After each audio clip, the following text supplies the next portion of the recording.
Hello my dear friends, मैं Kulesh Markandeya Chandra academy के इस ऑनलाइन प्लेटफॉर्म में आप लोग का स्वागत करता हूं। आज मैं आप लोग के लिए ये साइंस का पार्ट 2 है। ये जो है प्रयोगशाला परिचालक की जो वैकेंसी आई है उनके लिए खासकर है, मगर ध्यान रखना यह वीडियो हर एक एग्जाम के लिए इंपॉर्टेंट है, क्योंकि सामान्य अध्ययन का पार्ट है साइंस, और साइंस का क्वेश्चन हर एक एग्जाम में 2 से 4 क्वेश्चन पूछा जाता है। तो आप लोग इस वीडियो को अंतिम तक देखिएगा। जितने क्वेश्चन मैं यहाँ पर लाया हूँ सभी क्वेश्चन किसी न किसी एग्जाम में आ चुके हैं, मोस्ट इंपॉर्टेंट है, एग्जाम पॉइंट ऑफ व्यू के अकॉर्डिंग इस पूरे सीरीज को बनाया गया है। तो चलो आइए आज का क्लास का आगाज करते हैं हम लोग। पहला क्वेश्चन हमारा है, न्यूटन की गति के पहला नियम को क्या कहा जाता है? पहला नियम को कहा जाता है option number B. Right answer हमारा क्या हो जाएगा? Option number B. और इसको एक और नाम दिया जाता है गैलीलियो का नियम। ठीक है, यह भी कहा जाता है, ध्यान रखना आपको। और ध्यान रखना है कि गति के प्रथम नियम से बल की जो फोर्स का जो परिभाषा है वो पता चलता है।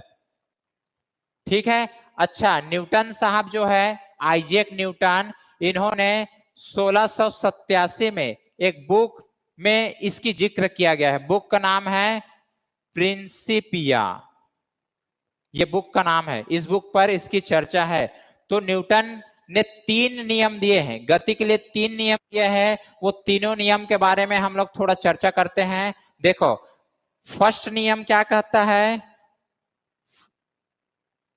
फर्स्ट नियम बोलता है यदि कोई वस्तु विराम अवस्था में है तो वह विराम अवस्था में रहना चाहती है, यदि कोई वस्तु गतिशील अवस्था में है तो वह गतिशील अवस्था में रहना चाहती है, जब तक उस पर बाह्य बल न लगाया जाए। जैसे ही बाह्य बल लगेगा तो उसकी स्थिति में चेंजेस आएगा। तो ये क्या हो जाएगा, इस जैसे उस वस्तु में चेंजेस आएगा उसकी स्थिति में, तो इसको बोलेंगे जड़त्व का नियम। और ये जो स्थिति परिवर्तन होता है वो किसके वजह से होता है? एक्सीलरेशन क्रिएट हो जाता है, त्वरण क्रिएट होता है। तो पहला नियम बोलता है यदि कोई वस्तु गतिशील है तो उसको गतिशील अवस्था में रहने दो, या फिर वो विराम अवस्था तो विराम अवस्था में रहने दो जब तक उस पर बाह्य बल न लग जाए। ये गति का प्रथम नियम है, जिसके अकॉर्डिंग कुछ एग्जाम्पल यदि आप देखते हो तो चलती हुई बस में यदि अचानक ब्रेक लगाए तो व्यक्ति जो वहां पर उपस्थित है वो सामने की ओर झुक जाती है।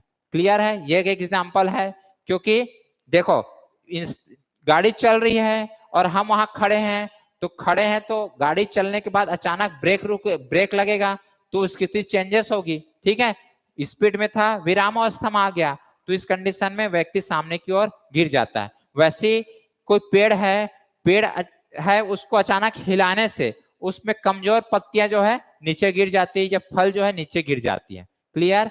ये आपका न्यूटन के गति के प्रथम नियम के कुछ एग्जाम्पल।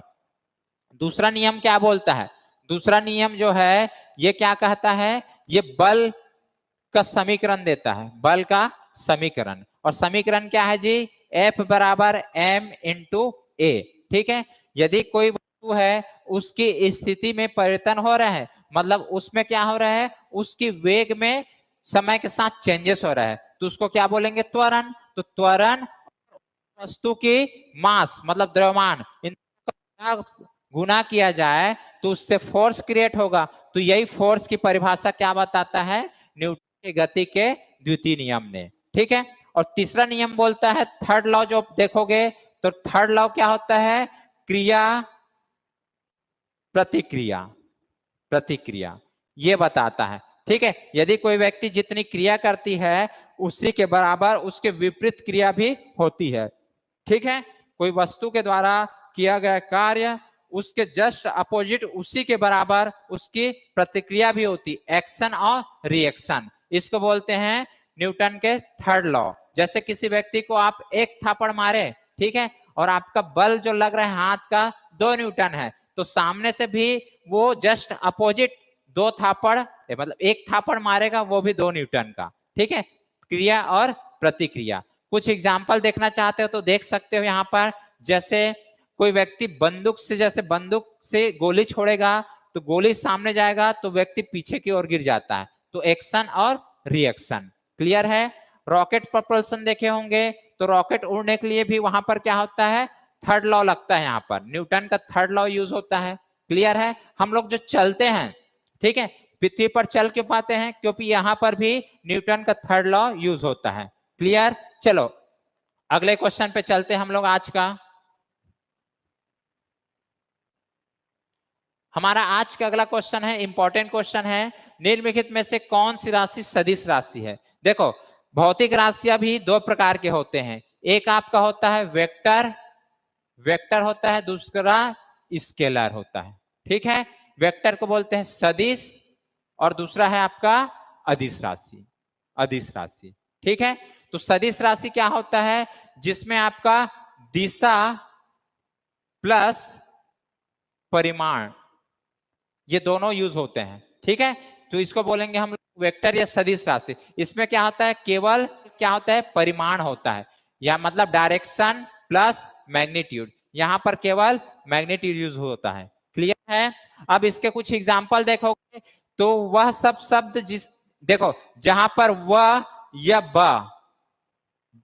ब का जहां यूज होता है, जहां पर दिखे, दो अपवाद को छोड़ करके, एक आपका क्या है, विद्युत, विद्युत धारा, और दूसरा है आपका दाब, ये दो चीज को छोड़ करके ना, जहां पर व और ब दिखे वो सभी क्या है, सदिश राशि। जैसे देखो विस्थापन में v सदिश राशि, व सदिश राशि, ब सदिश राशि, आयतन क्या है आपका, अदिश राशि। इसका राइट आंसर क्या हो जाएगा, डी। वैसे हम लोग अदिश राशि की बात करेंगे तो जहां पर व और ब ना दिखे तो क्या कहलाएगा आपका, अदिश राशि। केवल दो अपवाद है, विद्युत धारा और दाब। चलो इसको थोड़ा अगले पेज में देखते हैं। देखो ये देखो यहां पर मैं लिख दिया हूं अदिश राशि याद करने के तरीके, या फिर मैं जो बताया हूं व या फिर ब, ये देखना वो क्या कहलाएगा आपका सदिश, और बाकी अदिश। अदिश में क्या है, ऊर्जा है, समय है, कार्य है, चाल है, विद्युत धारा, और एक है दाब। ठीक है, यहाँ नीचे दाब लिखा हुआ है, प्रेशर। इसको याद करने का तरीका ये है।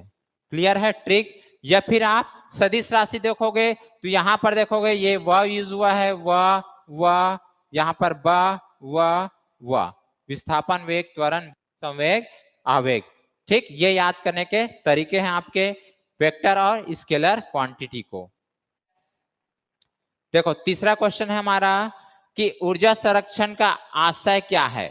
ठीक है, एनर्जी कंजर्वेशन का अर्थ क्या होता है, इसका अर्थ होता है ये ऑप्शन नंबर डी, ऊर्जा को ना तो सृजन किया जाता है और ना ही नष्ट किया जाता है।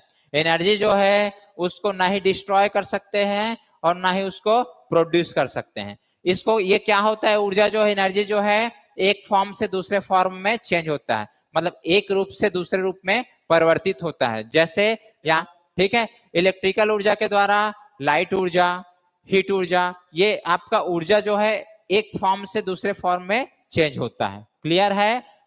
ये आपका नेक्स्ट क्वेश्चन है, ये भी इंपॉर्टेंट है। सड़क पर चलने की अपेक्षा बर्फ पर चलना कठिन है, क्योंकि देखो आपको मैं बता दूं, जो सड़क है उस पर हमको चलना सिंपल होता है। क्यों सिंपल होता है? क्योंकि सड़क जो है, पृथ्वी जो है वो क्या है, खुरदरा रहता है, और खुरदरे होने की वजह से वहां से घर्षण बल वहां पर उत्पन्न होता है। ठीक है, तो घर्षण बल उत्पन्न होने की वजह से यहाँ पर क्या होता है, हमको चलने में आसानी होती है।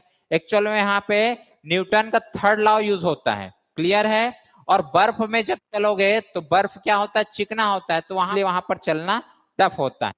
हाँ, ये राइट आंसर इसका क्या होगा, ऑप्शन डी, बर्फ में सड़क की अपेक्षा घर्षण कम होते हैं।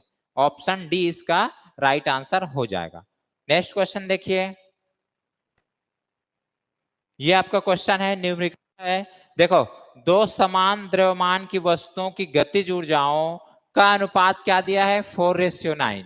ठीक है, यहां पर गतिज ऊर्जा बोले तो काइनेटिक एनर्जी का रेशियो दिया हुआ है 4:9, तो उनके वेगों का अनुपात क्या होगा, वेग, वेलोसिटी का बताना है इसका रेशियो। देखो यहां पर क्या बोला जी, दो समान द्रव्यमान, तो द्रव्यमान जो है, मास जो है, द्रव्यमान यहाँ पर क्या है, समान है, तो मान लेते हैं उसकी द्रव्यमान स्मॉल m है, ठीक है। और यहाँ पर गतिज ऊर्जा जो है काइनेटिक एनर्जी, ये काइनेटिक एनर्जी, तो देखो अलग अलग होगा। पहले वस्तु का वेग मान लो v1, ठीक है, और दूसरे वस्तु का वेग इसको v2 मान लेते हैं। अब देखो फॉर्मूला क्या होता है जी, फॉर्मूला आपका होता है काइनेटिक एनर्जी इक्वल 1/2 mv², ठीक है। तो दोनों का मास तो समान है क्योंकि द्रव्यमान समान है बोला है, यहां पर वेलोसिटी अलग अलग है, इसका 1 ले लेते हैं तो काइनेटिक एनर्जी 1। अब सेकेंड हमको काइनेटिक एनर्जी 2 देखेंगे तो 1/2 mv2 का स्क्वायर। क्लियर है, ये दोनों का काइनेटिक एनर्जी के लिए फॉर्मूला हो गया। अब इसमें बोला गया है कि दोनों का अनुपात जो है क्या दिया गया है, kinetic energy first divide by kinetic energy second equal 1/2 m v1 का square divide by 1/2 m v2 का स्क्वायर। ये फॉर्मूला है, यहां रख दिए। इसी का रेशियो दिया हुआ है 4/9। क्लियर है, चलो अब देखो ये आपका कैंसिल हो जाएगा, 1/2 m से m कैंसिल हो गया, यहां बचा v1 का स्क्वायर डिवाइड बाय v2 का स्क्वायर। यदि इस स्क्वायर को इस साइड लाएंगे तो रूट ओवर में चले जाएगा, तो v1/v2 इक्वल 4/9 का रूट ओवर, ठीक है। अब रूट से इसको बाहर निकालेंगे तो v1/v2 4 बाहर निकलेगा रूट से तो 2 बन जाएगा और 9 जो है 3 बनेगा। तो हमारा यहाँ वेलोसिटी का रेशियो क्या मिला, 2:3। तो ऑप्शन नंबर कौन सा है जी, बी, ये राइट आंसर हो जाएगा। क्लियर है, इसमें द्रव्यमान समान बोला है, वेलोसिटी अलग अलग रहेगा और फॉर्मूला में वैल्यू रखेंगे तो आपका आंसर आ जाएगा 2:3। चलो नेक्स्ट देखिए, देखो ये सीरीज में आपका न्यूमेरिकल डालने का मकसद यही है क्योंकि एग्जाम में श्योर है न्यूमेरिकल पूछा जाएगा और आगे भी 1-2 न्यूमेरिकल है। चलो बनाते हैं। देखो अगला क्वेश्चन, देखो गुरुत्वाकर्षण के सार्वभौमिक नियम का प्रतिपादन किसने किया है, ठीक है। यूनिवर्सल लॉ ऑफ ग्रेविटेशन, इसका जो यूनिवर्सल लॉ जो दिया है वो किसने दिया है जी, न्यूटन ने दिया है। न्यूटन, किसने दिया है, न्यूटन के द्वारा ग्रेविटेशनल फोर्स का यूनिवर्सल लॉ दिया गया है।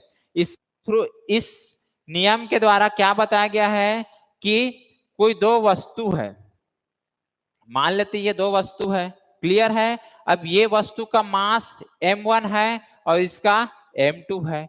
अब इनके बीच में कुछ दूरी होगा, मान लेते हैं r इसके बीच की दूरी है, ठीक है। तो यहां पर यह बोला जाता है कि एक फोर्स जो लगेगा वो डायरेक्टली प्रोपोर्शनल होता है इन दोनों मास के गुणनफल के, डायरेक्टली प्रोपोर्शनल होगा। और सेकंड बोलता है कि F जो है डायरेक्टली प्रोपोर्शनल होगा 1/ इसके जो डिस्टेंस है उसके वर्ग के। तो ये आपका ये पहला हो गया और ये दूसरा हो गया।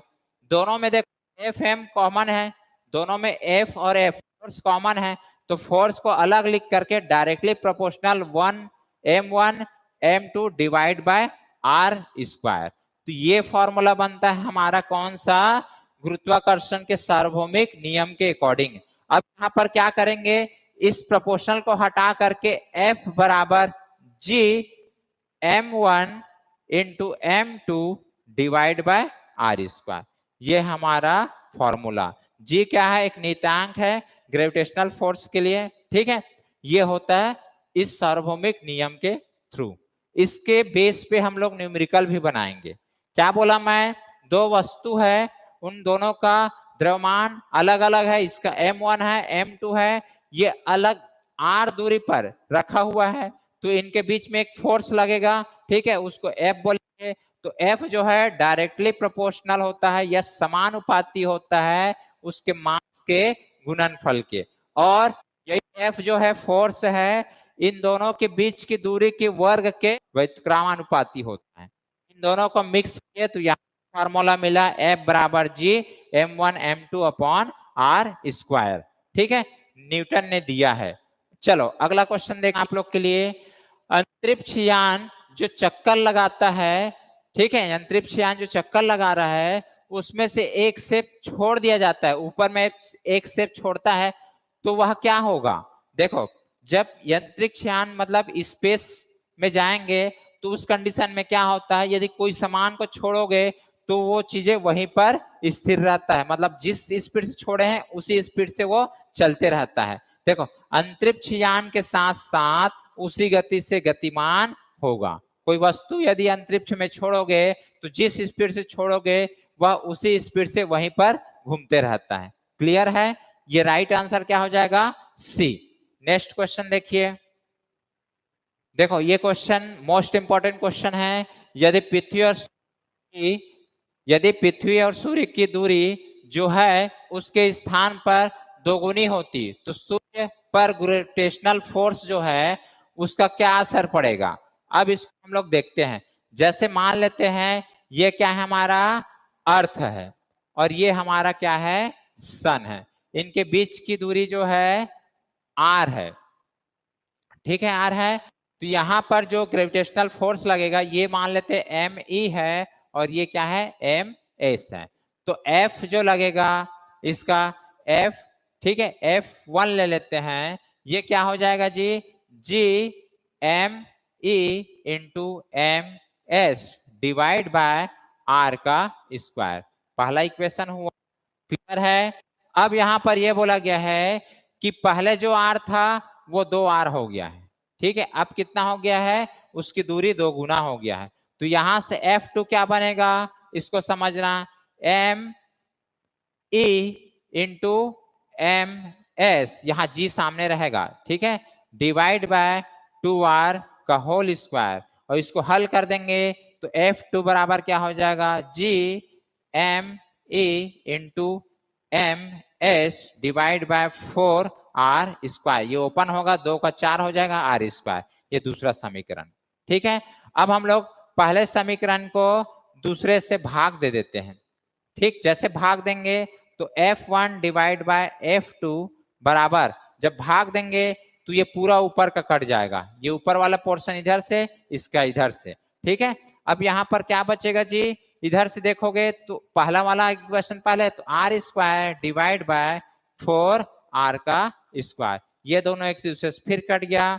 तो F1 जो होगा वो क्या हो जाएगा, F2 इंटू 1/4। तो यहां से क्या पता चला कि पहले जो फोर्स लग रहा था वह बाद में लग रहा है फोर्स का 1/4 हो जाएगा।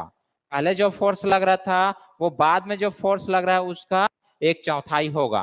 तो राइट आंसर क्या हो जाएगा, ऑप्शन सी, वह जितना है उसका चौथा भाग, जितना पहले था उसका चौथा भाग हो जाएगा। ये इसका राइट आंसर है, ठीक है। करता हूं आपको ये समझ आया होगा, नहीं आया होगा तो एक बार इसको रोक करके, ठीक है, समझिएगा या फिर बार बार देख लेना। चलो नेक्स्ट देखो, है लकड़ी, लोहे व मोम के समान आकार के टुकड़े को समान ऊंचाई से पृथ्वी पर यदि गिराया जाता है तो कौन सा टुकड़ा सर्वप्रथम पृथ्वी पर गिरेगा?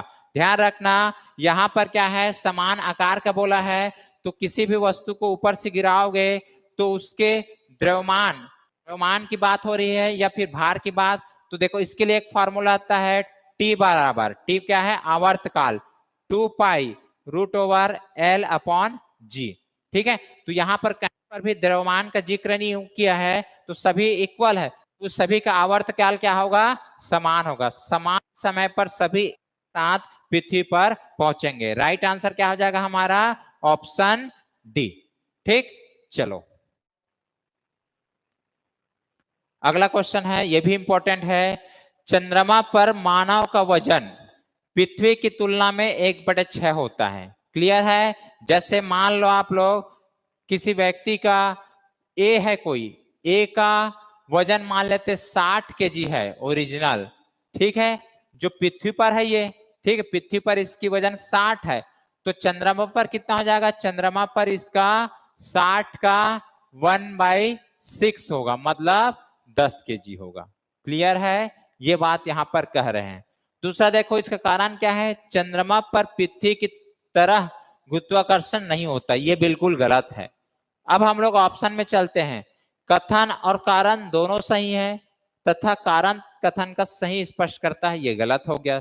ठीक है, कथन कारण दोनों सही है, ये भी गलत है। कथन बस सही है, कारण गलत है। कथन सही है परंतु कारण गलत है। राइट आंसर क्या हो जाएगा? सी। राइट आंसर हमारा क्या होगा यहाँ पर? C option. चलो नेक्स्ट क्वेश्चन देखो। अगला क्वेश्चन है, मानव शरीर का भार होता है। देखो मानव शरीर जो है, यदि एक पृथ्वी बनाते हैं, ये हमारा क्या है? अर्थ है। तो अर्थ की कंडीशन में बीच में क्या है? इक्वेटर। ये हमारा पृथ्वी है, पृथ्वी के बीचों बीच जो है इक्वेटर जाता है, जिसको हम लोग बोलते हैं भूमध्य रेखा। भूमध्य रेखा, ठीक है। तो भूमध्य रेखा हो गया। ये ऊपर जो है इसको बोलते हैं नॉर्थ पोल, ठीक है। और नीचे क्या बोलते हैं? ये वाले को साउथ पोल। तो ध्यान रखना, पृथ्वी पर मानव का जो वजन है, भार है, वो यहाँ भूमध्य पर कितना होता है? 0 होता है। और पोल पर मैक्सिमम होता है, मैक्सिमम, सर्वाधिक, मैक्सिमम होता है। क्लियर है? तो ध्यान रखना, मानव शरीर का भार ध्रुवों पर अधिकतम होता है, ये सही है। पृथ्वी की सतह पर सब जगह एक समान नहीं होता, गलत है। विषुवत रेखा पर अधिकतम, ये विषुवत रेखा भूमध्य रेखा को बोला जाता है, ये भी गलत है। ठीक है, बाकी गलत। पहला आंसर क्या है? ध्रुव पर अधिकतम होता है। चलो अगला क्वेश्चन देखिए। क्वेश्चन क्या बोल रहा है देख लो, कि एक ऊंची इमारत से एक गेंद को 9.8 मीटर प्रति सेकेंड के समान त्वरण के साथ गिराई जाती है, तो 3 सेकेंड बाद उसका वेग क्या होगा? अब प्रश्न में क्या दिया गया है जी? ये क्या है आपका? एक्सेलरेशन। ए बराबर क्या दिया है? 9.8 मीटर पर सेकेंड स्क्वायर। अब इस पर टाइम दिया है, टी कितना दिया है? 3 सेकेंड। ठीक है, एक फार्मूला होता है गति के समीकरण के हिसाब से। तो पहला समीकरण होता है v equal you plus A T. ठीक है, जो u होता है, u होता है प्रारंभिक वेग होता है, ठीक है। और v जो होता है अंतिम वेग या फाइनल वेलोसिटी, अंतिम वेग होता है। क्लियर है? तो ये पूछा है उसका वेग क्या है, ये यही पूछा है, v को पूछा गया है। क्लियर? तो यहां पर u जो होगा, u क्या है? प्रारंभिक 0 होगा, एक स्थिर है, 0 है। अब वैल्यू रखो, v बराबर u 0 हो गया, a का मान क्या है? 9.8 इंटू टी का मान 3 सेकेंड। यदि गुना करोगे आप तो इसको गुना करने पर यहां मिलेगा 29.4 मीटर प्रति सेकेंड। ये इसका राइट आंसर होगा। क्वेश्चन समझ आया होगा कि इसमें एक्सेलरेशन दिया हुआ है, समय दिया है, प्रारंभिक वेग, जब वस्तु स्थिर रहता है तो वेग क्या होगा? 0।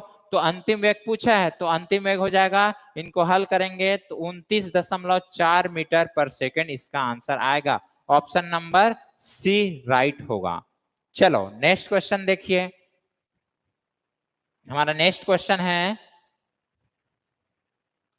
देखो एक वस्तु पृथ्वी पर द्रव्यमान 100 किलोग्राम है। एक वस्तु का पृथ्वी पर द्रव्यमान कितना है जी? 100 किलोग्राम है। ठीक है, अगर चंद्रमा पर गुरुत्वीय जनित त्वरण जो है ग्रेविटेशनल एक्सेलरेशन 6 है, तो चंद्रमा पर वस्तु का द्रव्यमान कितना होगा? देखो ध्यान रखना कि आपको पता होगा शायद कि द्रव्यमान जो है ये प्रत्येक स्थिति में क्या होता है? कांस्टेंट होता है, कांस्टेंट नियत होता है। द्रव्यमान में कभी भी चेंजेस नहीं होती, परंतु भार में होता है, भार में चेंज होता है। ठीक है, ग्रेविटेशनल फोर्स कितना लग रहा है उसके उस पर डिपेंड करता है किसी वस्तु का भार कितना होगा, कम की ज्यादा। ठीक है, तो यहाँ पर द्रव्यमान की बात किया गया है, तो द्रव्यमान जो है कभी भी चेंजेस नहीं होता। तो 100 किलोग्राम जितना था उतना अभी भी रहेगा। ऑप्शन नंबर सी इसकी राइट आंसर हो जाएगा। क्लियर है? भार में चेंजेस होता है, ये कांस्टेंट नहीं होता। ठीक है, ये चेंज होते रहता है भार जो है, बट द्रव्यमान हमेशा कांस्टेंट होता है। चलो नेक्स्ट देखो, ये आपका नेक्स्ट क्वेश्चन, ये भी इंपॉर्टेंट है, देख लो। ये क्या बोला है? निम्न में से कौन सा सुमेलित क्रम में है? आपको मैच द कॉलम दिया हुआ है, ठीक है, इसमें मैच करना है। देखो रेडियन की खोज किसने किया है? आपको पता होगा मैडम क्यूरी, मैडम क्यूरी के द्वारा रेडियन का खोज किया है। दूसरा देखें तो दूसरा क्या है, पेनिसिलिन। ये पेनिसिलिन जो है इसकी खोज अलेक्जेंडर फ्लेमिंग ने किया है।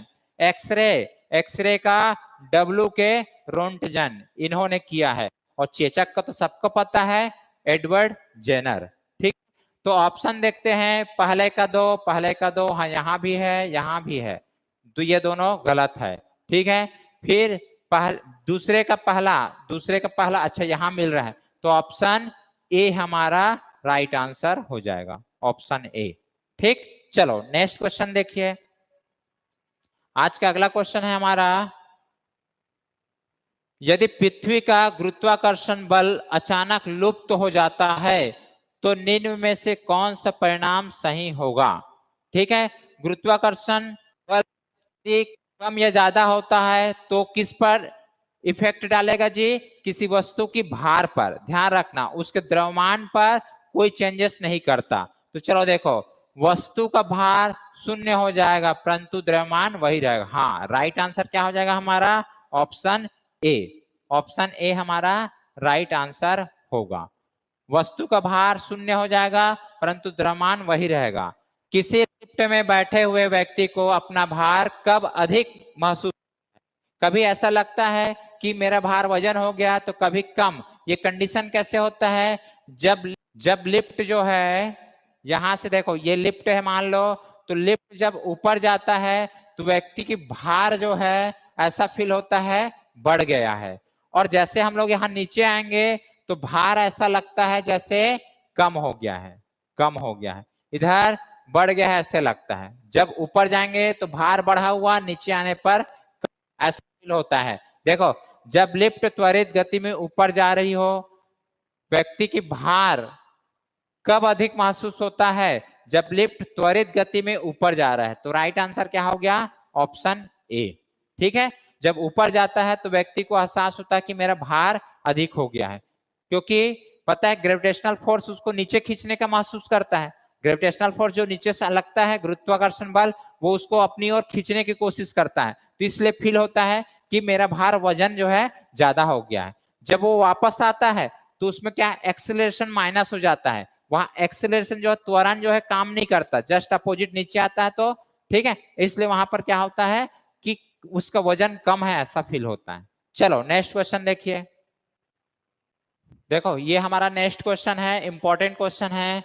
जो लोलक घड़ियां हैं गर्मियों में सुस्त हो जाती है। सुस्त होने का वजह है इसका कि इसकी लोलक की लंबाई बढ़ जाती है। ठीक है, लोलक की लंबाई बढ़ जाती है बोले तो टी बराबर 2 pi root over L upon जी।